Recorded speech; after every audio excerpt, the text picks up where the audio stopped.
तो दोस्तों एक बार फिर से आपका स्वागत है उत्तर प्रदेश न्यूज अपडेट में। तो आइए बात करते हैं आज दिन भर और शाम तक की तमाम बड़ी खबरों के बारे में। आपको बताएंगे सभी खबरें एक एक करके एकदम विस्तार से, लेकिन उससे पहले आप यूपी के किस जिले से न्यूज को देख रहे हैं हमें कमेंट बॉक्स में अभी बताएं। साथ ही सभी खबरों से अपडेट रहने के लिए वीडियो को लाइक जरूर कर दें और खबरों को एकदम आखिर तक जरूर देखें। दोस्तों आज का लाइक टारगेट है 1000, आशा करते हैं आप इसे पूरा जरूर करेंगे। तो चलिए फिर फटाफट से लाइक करते हुए जान लेते हैं यूपी की 25 बड़ी खबरों को।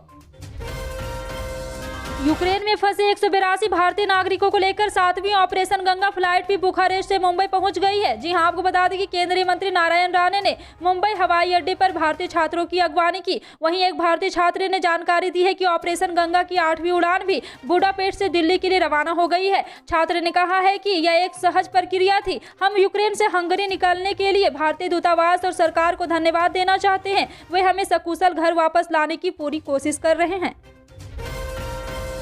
लोहावट विधायक किशन राम बिश्नोई ने कहा है कि मुख्यमंत्री अशोक गहलोत द्वारा बजट में कर्मचारियों के लिए पुरानी पेंशन योजना को लागू करने की घोषणा ऐतिहासिक फैसला है। यह बात उन्होंने लोहावट विभिन्न शिक्षक संघों द्वारा कस्बे के मुख्य बाजार में आयोजित विधायक के नागरिक अभिनंदन समारोह में कही। उन्होंने कहा है कि बजट में लोहावट, आऊ और देचू में गौन मंडी विस्तार में 30 करोड़ रुपए की स्वीकृति, आऊ ओसिया के लिए 54 करोड़ रुपए की डबल रोड और 1090 करोड़ रुपए पेयजल योजना में राशि दी गई है। और आपको बता दें कि इसी बीच कर्मचारी संगठन के पदाधिकारियों ने पुरानी पेंशन योजना लागू होने की घोषणा होने पर विधायक किशन राम बिश्नोई के 21 किलो की माला पहनाकर अभिनंदन पत्र और स्मृति चिन्ह भेंट कर स्वागत किया। गाजीपुर के जखनिया आरक्षित सीट पर चुनाव लड़ रहे बीजेपी प्रत्याशी रामराज बनवासी के समर्थन में चुनाव प्रचार के दौरान मध्य प्रदेश के सीएम शिवराज सिंह चौहान ने समाजवादी पार्टी पर जमकर तंज कसा। उन्होंने कहा है कि सपा और बसपा का गठबंधन यूपी लोकसभा चुनाव के लिए हुआ था। उन्होंने आगे कहा है कि दोनों अखिलेश यादव इस कदर साफ हो गए हैं कि बुआ ने कान पकड़ ली है और अब बबुआ के साथ नहीं जाना है। इस चुनाव में सपा की ऐसी हालत होगी कि कोई इनका नाम लेने वाला नहीं बचेगा। उत्तर प्रदेश विधानसभा चुनाव के मैदान में इस बार भी स्थापित राजनीतिक दल ही पूरे दम के साथ मैदान में किस्मत आजमा रहे हैं। अपने अपने राज्यों में अपने दम पर सत्ता हासिल करने का दम रखने वालों का गुरूर उत्तर प्रदेश हमेशा चूर करता रहा है।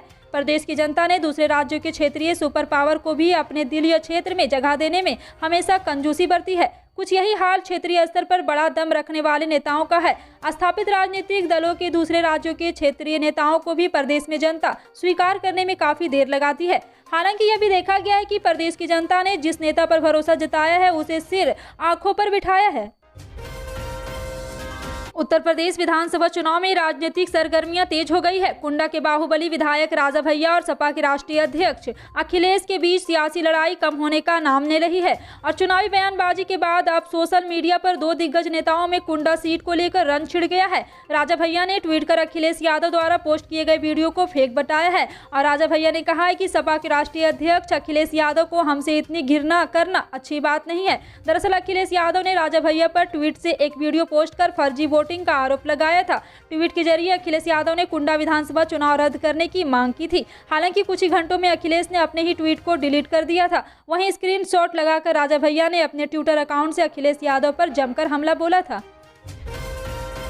यूपी के 5वें फेज की वोटिंग हो चुकी है। अब अंतिम 2 चरणों से पहले चुनाव प्रचार चरम पर पहुंच गया है। दो नेताओं के बीच तीखी बयानबाजी चल रही है। अब सुहेलदेव भारतीय समाज पार्टी के नेता यानी सुभाषपा के अध्यक्ष ओम प्रकाश राजभर ने सीएम योगी आदित्यनाथ के खिलाफ विवादित कमेंट किया है। राजभर ने एक ट्वीट में कहा है कि योगी गम भुलाने के लिए चिलम में हवन करते हैं और बता दें कि राजभर ने ट्विटर पर लिखा, 5 चरणों के चुनाव के बाद बाबा अपने गम को भुलाने के लिए मंदिर में हवन करने के बजाय चिलम में हवन करने की सोच रहे हैं। 2017 में बीजेपी के साथ चुनाव लड़कर योगी सरकार में मंत्री बने राजभर इस चुनाव में समाजवादी पार्टी के साथ गठबंधन में चुनाव लड़ रहे हैं।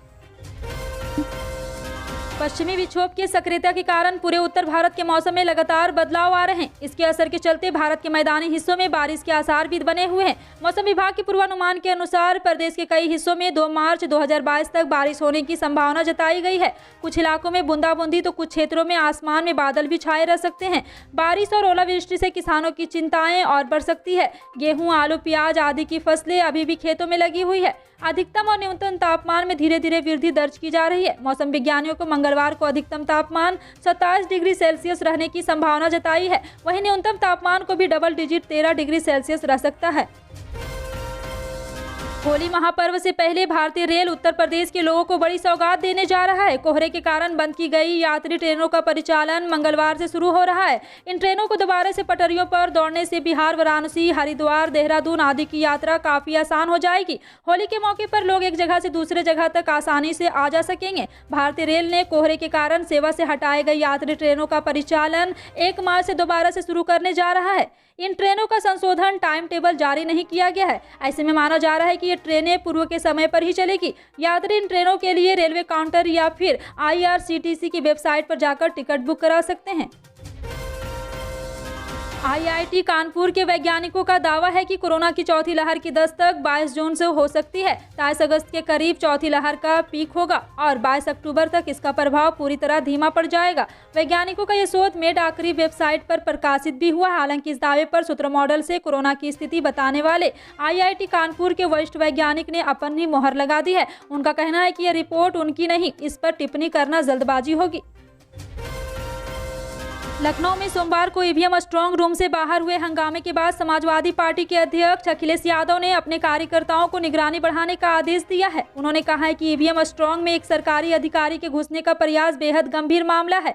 अखिलेश ने कहा है कि जब तक निगवाई और गिनवाई नहीं होती है तब तक ढिलाई नहीं बरतनी चाहिए। अखिलेश यादव ने मंगलवार को ट्वीट किया, लखनऊ में सभी के लिए प्रतिबंधित ईवीएम स्ट्रांग रूम में एक सरकारी अधिकारी के घुसने का प्रयास बेहद गंभीर मामला है। सपा गठबंधन के सभी प्रत्याशी, पदाधिकारी और कार्यकर्ता से अपील है कि वे सभी जगह ईवीएम स्ट्रांग रूम की निगरानी बढ़ा दे। जब तक गिनवाई नहीं तब तक ढिलाई नहीं।